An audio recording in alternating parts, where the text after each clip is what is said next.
오늘 우리에게 주시는 하나님의 말씀 레위기 24장 17절에서 23절 말씀 보겠습니다.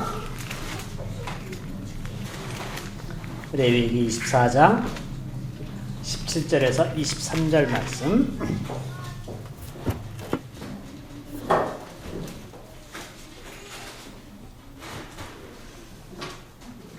자, 우리 다 같이 읽겠습니다. 사람을 쳐 죽인 자는 반드시 죽일 것이요 짐승을 쳐 죽인 자는 짐승으로 짐승을 갚을 것이며 사람이 만일 그의 이웃에게 상해를 입혔으면 그가 행한 대로 그에게 행할 것이니 상처에는 상처로 눈에는 눈으로 이에는 이로 갚을지라. 남에게 상해를 입힌 그대로 그에게 그렇게 할 것이며 짐승을 죽인 자는 그것을 물어줄 것이요 사람을 죽인 자는 죽일지니 거류민에게든지 본토인에게든지 그 법을 동일하게 할 것은 나는 너희의 하나님 여호와임이니라. 모세가 이스라엘 자손에게 말하니 그들이 그 저주한 자를 진영 밖으로 끌어내어 돌로 쳤더라. 이스라엘 자손이 여호와께서 모세에게 명령하신 대로 행하였더라. 아멘. 저는 오늘 이 말씀을 가지고 눈에는 눈, 이에는 이라는 제목으로 잠시 말씀을 나누고자 합니다. 우리가 계속해서 이제 레위기를 보고 있는데요. 이 말씀은 좀 오늘날의 입장에서 봤을 때는 좀 의구심이 생기는 그런 말씀입니다. 왜 이런 계명을 주셨을까? 이 말씀을 요약하자면 사람을 죽인 자는 반드시 죽이고 짐승을 죽인 자는 짐승으로 갚을 것이고 사람에게 상해를 입힌 자는 그에 상응하는, 그래서 눈을 상하게 했으면 상대방도 눈을, 또 이를 상하게 했으면 이를, 그래서 상해를 입은 그대로 상대방에게도 그대로 똑같이 하라는 말씀이고, 이것이 이제 거류민과 본토민에게 동일하게 적용되는 법이라고 하는 거죠. 자, 이런 말씀을 왜 하셨을까? 꼭 마치 보복을 해라, 보복을 장려하는 것 같은 느낌을 주기도 하는데요. 첫 번째는 이제 죄라는 것, 뭐가 죄라는 것을 알게 해주는 것이 목적이 있습니다. 그러니까 남들에게 상해를 입힌다거나 사람을 죽인다거나 짐승을 쳐 죽인다거나 이런 것들이 다 죄라는 것, 죄라는 것을 정하는 것, 죄로 규정하는 것이 첫 번째고, 두 번째는 이제 그거에 대해서 보응을 할 때, 복수를 할 때 그 한계를 정해주는 의미도 있습니다. 가령 내 눈 하나를 손상시키게 했으면 내가 보복으로 2배를 한다거나 3배를 한다거나 뭐 10배를 한다거나 이러지 못하고 내가 손해를 입은 만큼만 손해를 입힐 수가 있는 그 한계를 정해주는 의미가 있죠. 그러니까 이제 이 죄로 정함으로써 그 죄가 더 퍼져나가지 않게 막는 장치가 되고, 그거에 대해서 상응하는 조치를 할 때 그것이 과도하게 더 새로운 악을 만들어내는 것을 방지하는 그런 효과가 있겠죠. 그런데 이제 우리가 이 말씀을 볼 때 오늘날 이제 이렇게 이 법을 집행하는 경우는 이제 거의 없죠. 이슬람 국가들 빼고는, 이슬람 국가는 아직 뭐 이런 비슷한 규정에 따라서 도둑질하고 손목을 자르고 무슨 뭐 이런 일을 하는데, 일반적인 문명 세계에서는 이제 이런 법을 적용하지 않는데, 그러면 이것을 우리가 성경에서 어떻게 이해를 해야 될 것인가? 이런 법을 지금 지켜야 되는가? 이게 율법이기 때문에, 하나님의 말씀이기 때문에 지켜야 하는가? 그렇지 않다는 거죠. 그렇지 않다는 것은 모든 율법이 예수 그리스도로 온전케 된다는 그 측면을 우리가 좀 오늘 생각해 보려고 합니다. 자, 예수님은 이제 계명을 온전하게 하시기 위해서 오셨다고 말씀하셨어요. 그래서 마태복음 5장 17절 18절에 보시면 우리 같이 한번 읽어보겠습니다. 마태복음 5장 17절 18절 말씀.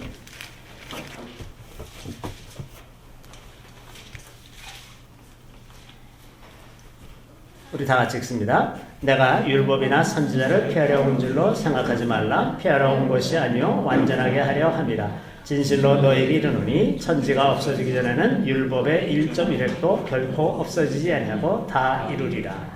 자, 주님께서 오셨는데 율법이나 선지자 폐하러 온 줄로 생각하지 말라. 폐하러 온 것이 아니라 완전하게 하려 합니다. 그러면 오늘 우리가 본문으로 삼은 그 말씀도 우리가 그 의미를 완전하게 이해하려 하려면 예수 그리스도를 이해해야만 그 말씀을 제대로 이해할 수가 있는 거죠. 자, 여기에 사용된 그 폐하러 온 줄로 생각하지 말라 이렇게 되어 있는 단어가 자칫하면 오늘 그 성경을 오해하는 중요한 단어 중에 하나가 이제 폐하다 이런 말인데 이제 이것뿐만 아니라 뭐 사도 바울의 서신에도 폐한다는 표현이 이제 간혹 등장해서 이것으로 인해서 복음을 오해하는 경우가 생깁니다. 근데 여기서 말하는 폐하다 이것이 히브리어로는 아바르라는 단어인데 그 단어는 그 해석을 바꾸다라는 뜻입니다. 규정을 없애는 것이 아니라 해석을 바꾸는 것. 그래서 이제 그 예수님이 그 율법에 대해서 말씀하시는 것이 자꾸 바리새인들, 그 랍비들이 해석한 것을 자꾸 바꾸시는 거예요. 그러니까 이제 사람들이 예수님에 대해서 율법을 폐하는 자다 이렇게 비난을 하게 된 거예요. 근데 폐하려 온 것이 아니라 완전하게 하시겠다고 말씀하시죠. 완전하다. 그러니까 이제 그런 율법, 지금 오늘 읽은 그런 말씀도 예수님에 의해서 완전하게 될 것이라는 것을 우리가 예측할 수가 있습니다. 두 번째는 이제 그 18절에 1.1획도 없어지지 아니하고 다 이루어질 것이다. 그 여기서 이제 1.1획은 히브리어의 가장 간단한 알파벳 요드라는 점 같은 것이고 바브는 이제 막대기 같은 것인데 점과 획 1.1획도 없어지지 않을 것이다. 이제 이렇게 말씀하신 거예요. 그러니까는 그거 하나라도 없어지지 않고 다 이루어질 것이다. 라고 말씀하시니까 그런 이 예수님의 말씀에 비추어 봤을 때 오늘의 말씀도 완전하게 이루어지는 그런 방법이 해석이 있을 것이라고 하는 겁니다. 자, 그러면 예수님은 어떤 방법으로 율법을 온전하게 하셨는가? 이것을 우리가 잠깐 생각해 보는 것이 좋겠습니다. 첫 번째는 예수님이 오신 것 자체가 율법을 온전하게 하는 것입니다. 그래서 예수님은 성경에서 말씀이라고 표현이 되죠. 그래서 요한복음 1장 1절에는 태초에 말씀이 계시니라. 예수님을 말씀이라고 표현을 하죠. 예수님 자신이 바로 그래서 말씀이고 성경은 모든 성경은 예수 그리스도의 영이신 성령께서 작성하신 거예요. 성령께서 사람의 입을 빌려서 말씀하신 거죠. 그래서 그 성령께서 선지자들을 통해서 예수께서 오실 것을 미리 말씀해 주셨고 그래서 예수께서 오신 것 그 자체가 말씀을 이루는 것이라고 하는 겁니다. 두 번째는 예수께서 이 땅에 사시면서 말씀하신 것 그것 자체가 율법을 온전케 하는 것입니다. 예수님은 모든 말씀의 저자이시죠. 왜냐하면 예수님의 영이 사람의 감동을 시켜서 이제 하신 것이기 때문에. 그런데 예수님이 그 성경의 저자이시면서 그냥 하늘나라에만 계셨더라면 우리는 좀 뭔가 멀리 있는 것 같고 우리에게 몸으로 와닿지 않는 그런 느낌을 가졌을 텐데 예수님이 오셔서 직접 말씀도 하셨어요. 그리고 그 말씀을 분명하게 알 수 있도록 해주셨단 말이죠. 그래서 그 예수님을 만난 것이 곧 말씀을 만난 거고 만진 거고 맛보고 냄새 맡고 다 예수님하고 같이 있는 것이 말씀을 다 그렇게 실제로 경험한 거예요.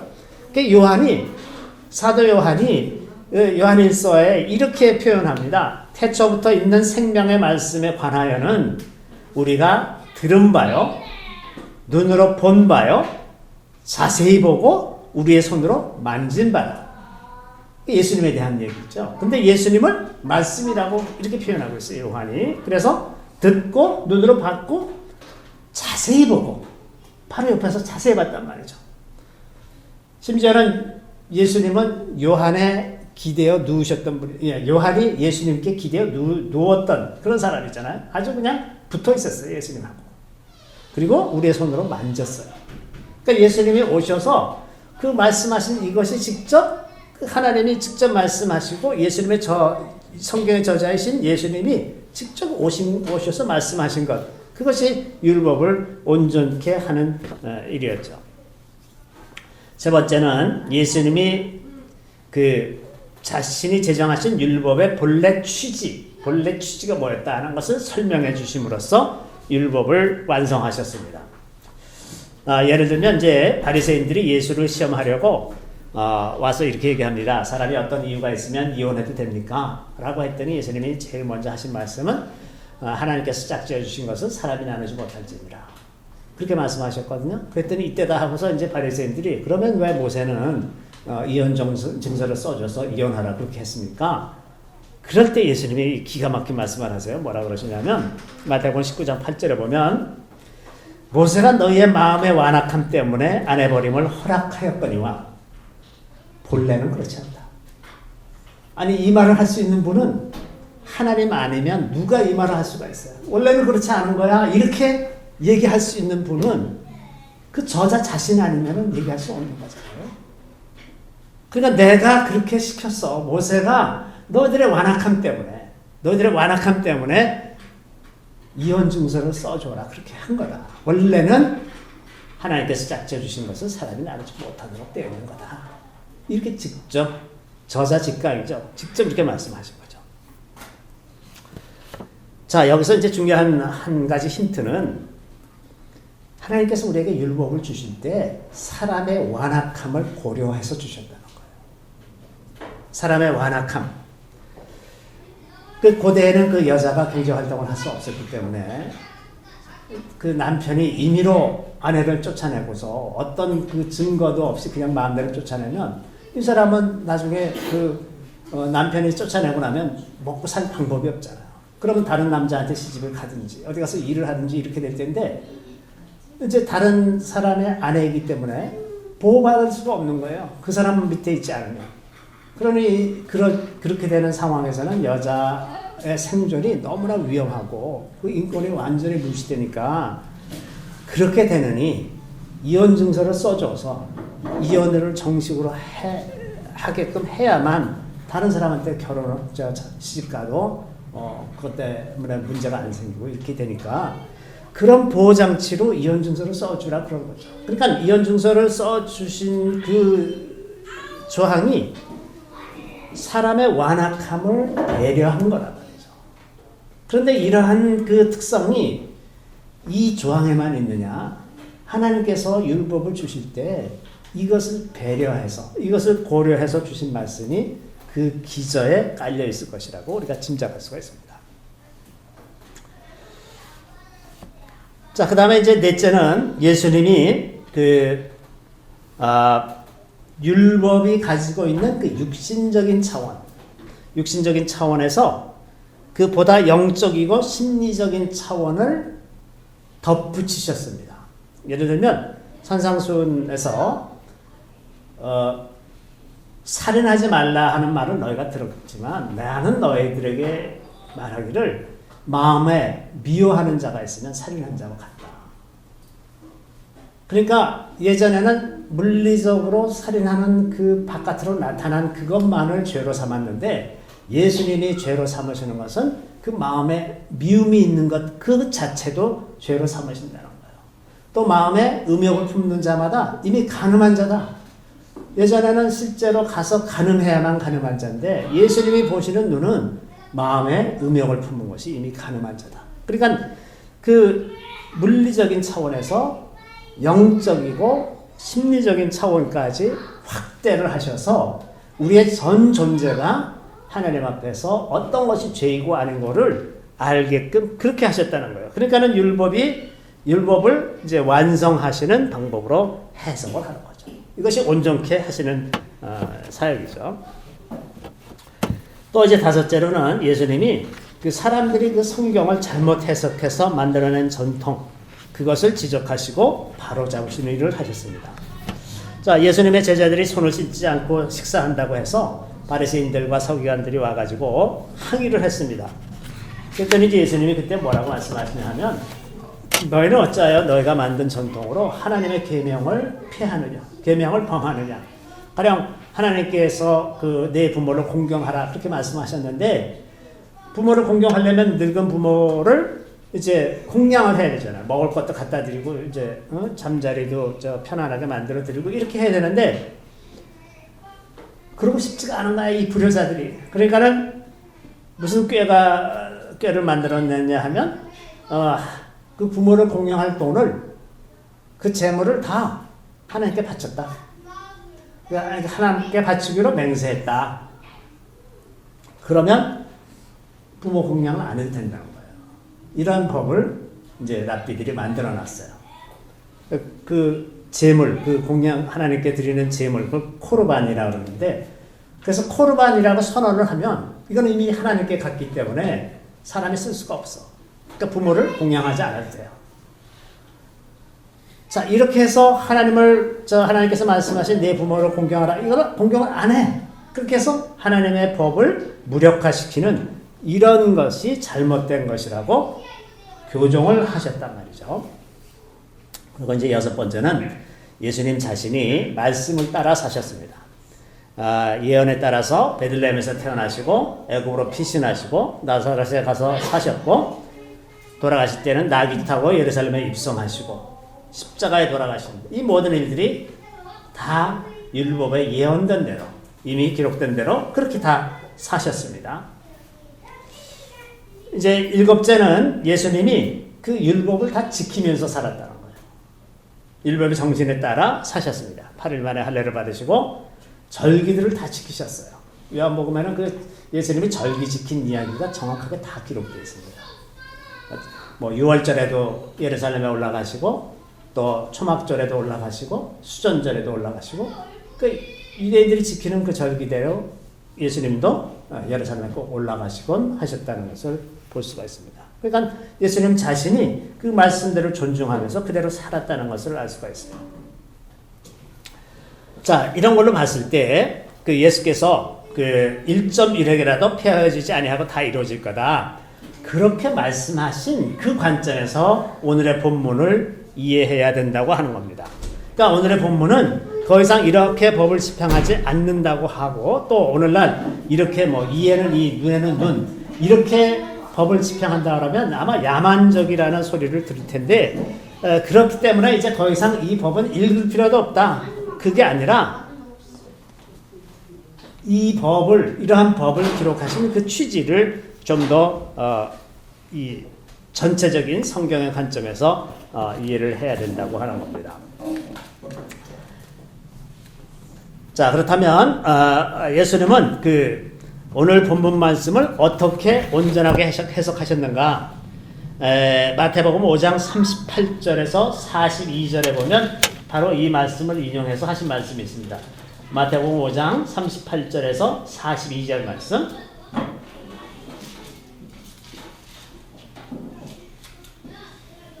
우리 다 같이 읽습니다. 또 눈은 눈으로 이는 이로 갚으라 하였다는 것을 너희가 들었으나 나는 너희에게 이르노니 악한 자를 대적하지 말라. 누구든지 내 오른편 뺨을 치거든 왼편도 돌려대며 또 너를 고발하여 속옷을 가지고자 하는 자에게 겉옷까지도 가지게 하며 또 누구든지 너로 억지로 오리를 가게 하거든 그 사람과 심리를 동행하고 내게 구하는 자에게 주며 내게 꾸고자 하는 자에게 거절하지 말라. 자, 오늘에서 이 본문에서 그 악한 일을 행한 자는 그에 상응하는 보복을 하도록 징계를 하도록 그렇게 얘기했는데 지금 예수님이 말씀하시는 것은 대적하지 말아라. 그 사람들하고 대적하지 말아라. 오른편 뺨을 치거든 왼편도 돌려대고 속옷을 가지고자 하는 사람에게 겉옷까지 주고 억지로 오리를 가게 하거든 심리를 동행하라. 구하는 자에게 주고 꾸고자 하는 자에게 거절하지 말라. 자, 이렇게 말씀하셨는데 우리가 생각해 볼 것은 그러면 왜 하나님께서 이 말씀을 미리 하지 않으셨는가? 아예 모세에게 율법을 주실 때 이 말씀을 미리 하셨더라면 다시 이렇게 수고하실 필요가 없지 않습니까? 미리 하셨으면 될 텐데. 우리가 다시 이야기하거니와 첫 번째는 죄를 죄로 정하는 것이 꼭 필요한 것입니다.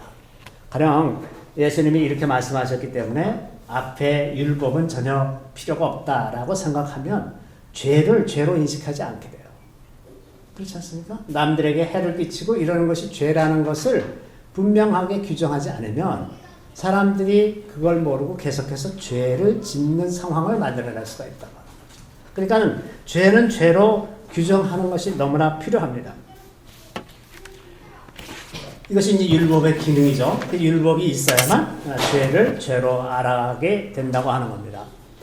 두 번째는 그 악한 일을 당한 사람들, 그 악한 일을 당한 사람들이 그 갖고 있는 보복하려는 마음, 그 마음이 너무 과대하게 퍼지지 않도록 막는 그런 역할을 이제 동시에 하는데, 예수님이 오실 때까지는 그 정도의 수준이 최선이에요.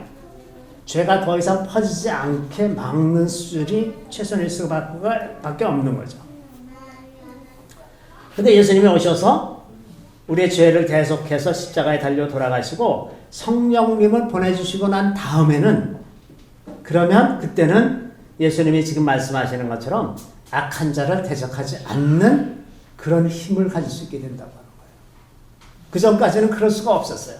그러나 예수 그리스도를 통해서 성령을 받은 후에는 이제 더 이상 이 율법에 얽매여 있지 않아도 되는, 그것을 뛰어넘는 자유함이 이미 이 사람에게 주어졌기 때문에 그 아직 율법에 얽매여 있을 수밖에 없는 그 사람들을 보고 긍휼한 마음도 가질 수가 있고, 저들도 나와 같이 이 성령이 주시는 자유를 누리게 하고 싶다는 그런 마음도 가질 수가 있고, 완전히 영적으로 다른 차원에서 나에게 해를 입힌 그 사람을 볼 수 있는 그 눈이 생겼다고 하는 거예요. 그러니까 그전에는 대적하는 자를 반드시 나도 대적했어야 했지만, 이제는 대적하지 않아도 달라고 하면 주고, 오른쪽 뺨을 때리면 왼쪽도 드러내도 그것으로 인해서 내가 내 존재 가치가 없어진다거나 내가 하나님 앞에서 존재를 잃어버린다거나 그렇지 않는다는 것을 이제 다 알아요. 알기 때문에 이제 할 수가 있어. 그전에는 내가 그것에 대해 상응하는 조치를 하지 않으면 내가 바보고 내가 멸망하는 백성이 되지만, 이제는 그렇지 않다는 걸 알기 때문에 오히려 이제 성령으로 말미암아 힘을 얻었다고 하는 겁니다. 새 힘을 얻었어요. 새로운 방식으로 살 수 있게 됐다고 합니다. 자, 그래서 마태복음 이제 지금 읽은 말씀 그 밑에 부분을 보면 43절부터 48절 말씀도 우리 같이 한번 읽어보겠습니다. 또 내 이웃을 사랑하고 내 원수를 미워하라 했다는 것을 너희가 들었으나 나는 너에게 이르노니 너희 원수를 사랑하며 너희를 박해하는 자를 위하여 기도하라. 이같이 한즉 하늘에 계신 너희 아버지의 아들이 되리니 이는 하나님이 그 해를 악인과 선인에게 비추시며 비를 의로운 자와 불의한 자에게 내려주심이라. 너희가 너희를 사랑하는 자를 사랑하면 무슨 상이 있으리요? 세리도 이같이 아니하느냐? 또 너희가 너희 형제에게만 무난하면 남보다 더하는 것이 무엇이냐? 이방인들도 이같이 아니하느냐? 그러므로 하늘에 계신 너희 아버지의 온전하신 것 같이 너희도 온전하라. 자, 여기 이제 이 43절에 있는 말씀은 내 이웃을 사랑하고 내 원수를 미워하라 했다는 것을 너희가 들었으나 이렇게 되어 있는데, 성경 말씀에 이거하고 정확하게 딱 맞는 말씀은 없습니다. 내 이웃을 사랑하라 하는 말씀은 레위기 19장 18절에서 인용을 했는데 내 원수를 미워하라라는 말은 없어요. 응? 그럼 예수님이 이게 무슨 오류를 범하신 거냐? 아니면 성경을 기록한 사람이 잘못 기록한 거냐? 그건 아니고, 내 원수를 미워하라 이 말을 이 당시에 유대인들은 그게 무슨 말인지 금방 알아들었을 겁니다. 왜냐하면 그 사랑하라, 그 미워하라 이 말에 대한 그 배경을 보면 내 이웃을 사랑하라 하는 말이 그 레위기 19장 18절에 있는데, 그 레위기 19장 18절의 말씀은 이스라엘 동족에 대해서 하는 얘기예요. 내 동족을 사랑하라라는 겁니다. 내 동족을. 그리고 그 율법을 통해서 계속해서 반복되는 주제는 이방인과 혼인하지 말고 그들과 떨어져라. 그들의 습속이나 그들의 것들을 배우지 말고 구별된 삶을 살아라. 이것이 이제 계속 반복되는 주제거든요. 근데 이 히브리적인 개념에서 사랑한다는 것이 어떻게 표현되는 거냐면, 그 자기 이웃, 자기 동족이 된 그 이웃에 딱 붙어 있다. 그 찰싹 달라붙어 있다라는 거예요. 그 히브리어로 다바크라는 건데 아주 껌딱지같이 붙어 있는 것을 말하는 겁니다. 그것이 사랑이에요. 반대로 미워하는 것은 그들과 섞이지 않는 겁니다. 그러니까 예수님이 지금 내 원수를 미워하라라는 말씀을 하셨을 때 그 말씀이 갖고 있는 의미는 뭐냐 하면 이방인들하고 섞이지 말라는 거예요. 그걸 얘기하는 거지 미워해라 너 이렇게 말씀하시는 게 아닙니다. 그들과 섞이지 말아라. 하나님의 백성들과 함께하고 이방 백성들에게 섞이지 말아라. 이 말씀입니다. 어쨌든 이제 이 말씀에서 더 발전해서 그 너희 동족 이웃들만 사랑하지 말고 원수를 사랑하라. 원수를 사랑하고 그 너희를 박해하는 자를 위해서 기도하라라고 말씀하셨어요. 이제 예전에 그 율법이 가지고 있던 그 외면적인 기준에서 더 벗어나서 이방인들도 사랑하고 심지어 원수까지 사랑하고 기도하라고 이렇게 말씀하시는 거죠. 자, 이것은 영적으로 그 본인들을 위해서 하는 권고입니다. 가령 우리가 우리 마음 가운데 누구를 미워하고 용서하지 못하는 마음을 가지고 있으면 그것이 영적으로 그 사람에게 속박되어 있는 거하고 동일합니다. 옛말에 시어머니 미워하면서 닮는다 그러잖아요. 미워하는 마음을 품고 있으면 그걸 닮아가게 돼 있어요. 그 마음, 그 사람에 대해서 계속 생각을 하기 때문에 그 사람하고 같은 영이 우리 안에도 계속 들어와 있게 되는 거예요. 그러니까 미워하면 닮아가게 돼 있습니다. 그러니까 그 마음에 용서를 하면 그 미워하는 그 마음에 그 사람에게 사로잡혀 있던 것이 용서를 함으로써 성령으로 다시 사로잡힐 수 있는 길이 열리는 거예요. 그러니까 용서하지 않으면 누가 손해냐? 자기 자신이 손해인 거예요. 그러니까 주님께서 용서하라 그러고 그들을 위해서 기도하라, 그들을 사랑하라 이렇게 말씀하시는 것은 우리가 다른 사람에게 속박되지 않고 참으로 자유를 누리면서 살 수 있도록 그 원칙, 그 방법을 제시해 주시는 겁니다. 이게 원수를 위해서 그렇게 하라는 게 아니라 나 자신을 위해서 그렇게 하라는 겁니다. 원수를 위해서 하는 것이 아니라 내가 그 원수를 위해서 기도한다고 해서 그러면 우리는 괜히 손해보는 느낌이 들어요. 그죠? 근데 원수를 위해서 기도를 하면 내가 자유로워지고 그 사람의 죄는 그대로 남아있는 겁니다. 하나님 앞에서 그 사람이 지은 죄는 그대로 남아있어요. 다만 우리가 원수를 위해서 계속 기도하고 그를 사랑하면 그것이 저 원수도 복음을 들을 수 있는 기회가 될 수도 있어요. 저 사람은 왜 저렇게 돼야지? 저 사람이 나를 미워해야 되는데 왜 나를 안 미워하지? 그러면서 하나님에 대해서 생각해 볼 수 있는 기회가 되잖아요. 또 하나님께서 그를 위해서 기도할 때 그에게 복음의 기회를 주실 수도 있고 그러니까 이렇게 말씀하시는 것은 우리 자신을 위해서 하십니다. 우리 자신을 위해서. 자, 그러니까 오늘의 본문 눈은 눈으로 이는 이로 이것을 이런 조항이 있는 것들을 다시 한번 좀 정리를 해보면 하나님께서는 무엇이 죄인지를 알게 해주시기를 원하시는 겁니다. 첫 번째. 그래서 우리가 계속해서 그 예수를 믿고 살아간다고 하더라도 뭐가 죄인지를 알고 있어야 그 죄에서 벗어날 수가 있으니까. 그래서 죄가 무엇인지를 알게 해주는 것도 있고, 그 다음에 그 죄에 대해서 반드시 징계하라고 그렇게 말씀하시잖아요. 근데 이거는 하나님의 성품입니다. 하나님은 죄를 그냥 간과하시질 않고 반드시 그거에 대해서 대가를 치르게 하시는 분이세요. 그러니까 우리가 죄를 용서해 달라고 구하면 우리의 죄를 주님께서는 용서해 주시지만 그 형벌은 면하지 않으시는 분이세요. 그러니까 그 눈에는 눈, 이에는 이 이렇게 말씀하신 그것은 반대로 죄에 대해서는 반드시 대가가 있다는 것을 알려주시는 겁니다. 그러니까 우리가 이 법을 완전히 무시를 하면 우리가 하나님의 그런 성품을 잘 알지 못하거나 오해할 수가 있어요. 근데 반드시 대가가 있다는 것, 죄에 대해서. 그 다음에 죄에 대한 형벌의 그 한계가 있다는 것. 그래서 죄가 더 퍼져나가지 않게끔 이런 규정을 주셨다는 것을 우리가 이해할 수가 있습니다.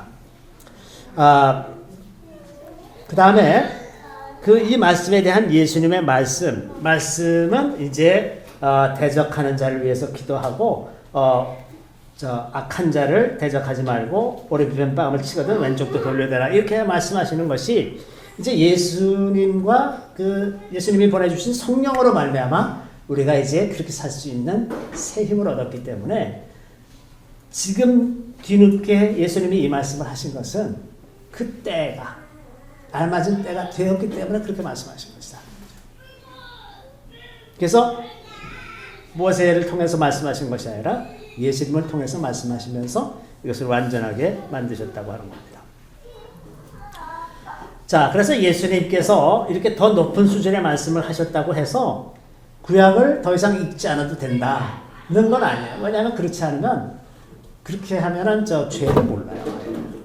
그렇기 때문에 성경이라고 하는 것은 어떤 말씀, 가령 성경에서 많이 오해되고 있는 것 중에 하나가 진멸하라.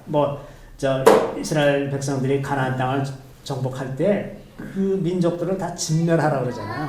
이것 때문에 그 내용을 잘 모르는 사람들은 굉장히 저항감이 많아요. 왜 하나님이 그런 하나님이시냐? 왜 다 진멸해야 되느냐? 이렇게 이해를 하잖아요. 이런 식으로 우리가 그 성경의 전체적인 그 눈을 가지고 율법을 읽어야만 비로소 율법을 바르게 이해할 수가 있는 것이고, 또 반대로 그 복음을 제대로 이해하려면 율법에서부터 시작할 수밖에 없어요. 그래서 율법과 복음이 이 전체로서 하나를 봐야만 서로를 정확하게 이해를 합니다. 만약에 이 복음을 모르고 율법만 자꾸 들여다보고 있으면 지금 유대인들처럼 율법을 오해하게 되고, 또 반대로 율법 없이 복음만 들여다보고 있으면 오늘 많은 그리스도인들이 그러는 것처럼 하나님을 오해해서 또 방종하게 살아가는 그런 모습이 나오는 것이 지금 당연히 그렇게 될 수밖에 없는 상황이라고 하는 겁니다. 그래서 율법과 복음을 하나의 전체로 봐서 어떻게 해서 하나님께서 이렇게 말씀하셨다가 이렇게 말씀하시게 됐는지 이 전체적인 상황을 이해해야만 우리가 복음을 결국 바르게 이해하고 그것대로 살아갈 수 있는 힘을 얻을 수 있을 것이라고 생각합니다. 자, 잠시 기도하겠습니다. 주님 감사합니다. 주께서 아주 정교한 방법으로 또 세밀하게 우리에게 필요한 말씀들을 허락하시고 그 말씀을 통해서 우리가 하나님께 가까이 가는 길을 여시며 하나님을 의지하며 살아가는 그 비밀의 놀라운 그 축복을 알게 하신 것을 주님 참으로 감사드립니다. 주님 우리에게 지혜와 명철을 더하여 주시며 성령께서 하나님의 일곱 영으로 저들과 함께 하여 주셔서 그 말씀의 깊이들을 알게 하시며 그 비밀들을 알게 하시고 그 뜻대로 살아가기에 충분한 믿음을 더하여 주시기를 간절히 바라고 나옵니다. 무엇보다 저희들에게 순종의 영을 주셔서 깨달은 말씀대로 살아가는 그 힘을 이 세상에서 살아갈 수 있게 도와주시기로 간절히 바라고 나오며 모든 말씀 알을 적마다 우리 주 예수 그리스도의 이름으로 감사하며 기도드리옵나이다. 아멘. 찬송 228장